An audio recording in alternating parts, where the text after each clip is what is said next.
இந்திய வரலாற்றில் மிக சக்தி வாய்ந்த பேரரசுகளில் ஒன்றாக திகழ்ந்தது மகத பேரரசு. காலப்பயணத்தில் நம்மை கொண்டு சென்று அந்த பேரரசு எப்படி உருவானது, எப்படி வளர்ந்தது மற்றும் அதன் மகத்துவம் என்ன என்பதை இந்த வீடியோவில் பார்க்கலாம். மகதத்தின் தொடக்கம். மகத பேரரசு இன்று பீகார் மற்றும் வங்காளம் பகுதிகளில் அமைந்திருந்தது. கனிந்த நிலம், உறைவான நதிகள் மற்றும் இயற்கை பாதுகாப்பு இவையெல்லாம் மகதத்தை மிக வலுவான பிரதேசமாக மாற்றின. பிம்பிசாரரின் ஆட்சி.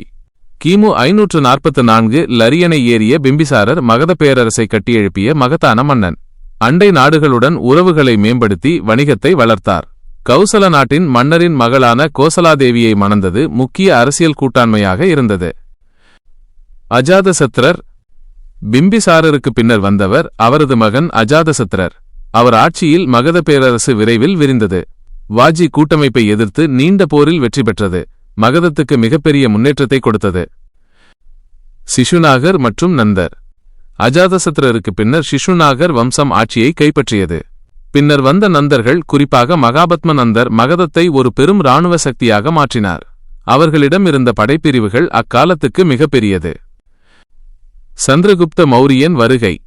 நந்தர்களின் ஆட்சி ஊழலால் நிரம்பியதாக கருதப்பட்டதால் ஒரு புதிய சக்தி எழுந்தது. சந்திரகுப்த மௌரியன்.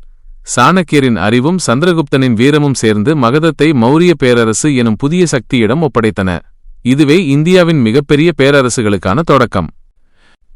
மகதத்தின் வெற்றிக்கு காரணம். மகதத்தின் வெற்றிக்கு காரணம் அதன் செழிப்பான நிலம், நதிநீர், இரும்பு வளங்கள் மற்றும் தந்திரமான அரசியல் திறன். இதன் மூலமே அது நூற்றாண்டுகள் முழுவதும் இந்திய வரலாற்றில் மையப்பங்காற்றியது.